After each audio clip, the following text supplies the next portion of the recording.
The canine influenza, or dog flu, can spread the same way that Bordetella infections can spread. So through respiratory secretions, such as sneezing, coughing, and barking, which can also then cause infection from a dog sneezing or coughing onto a table or another inanimate object that another dog then comes in contact with.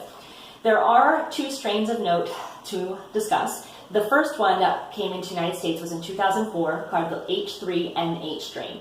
That one, after a dog has been infected, can be shed for up to 10 days. The other strain, first reported in Chicago in 2015, is the H3N2 strain, and that one can be shed, unfortunately, for up to 24 days, so it can make the dog more infective for longer. The incubation, or the amount of time it takes for a dog to show symptoms, is different for the two different strains. For the H3N8, it can take 1 to 5 days after exposure for the dog to show symptoms, and 2 to 8 days after exposure for the H3N2 strain. This infection is also very contagious, just like kennel cough.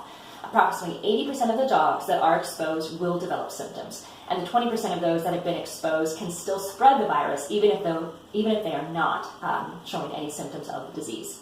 There are two different forms. The mild form usually is characteristic with a soft, moist cough that can last for up to 30 days despite use of antibiotics. So this is often when a veterinarian has suspected kennel cough, and they treat it with antibiotics and the cough persists for up to 30 days. That should help us think this potentially could be the flu.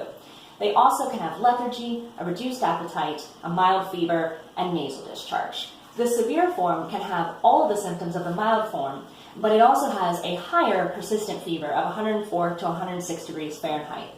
And they also can have symptoms of pneumonia, such as labored breathing, and may require hospitalization to be treated.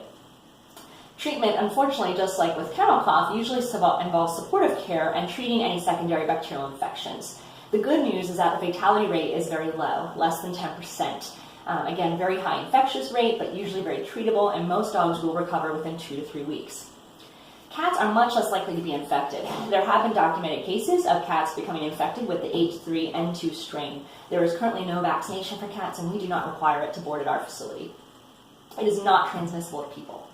The vaccination that we carry for dogs covers both strains, and it is an injection that must be boosted 2 to 4 weeks apart, and the second injection is then good for a year, and then the vaccine is boosted yearly after that for protection.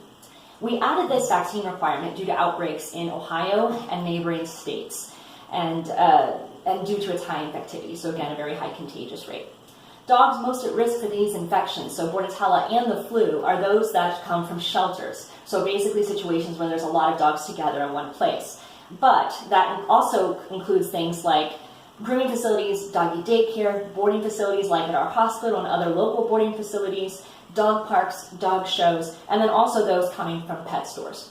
The outbreak in New Albany, Ohio in the fall of 2017 was localized originally to doggy daycare facilities.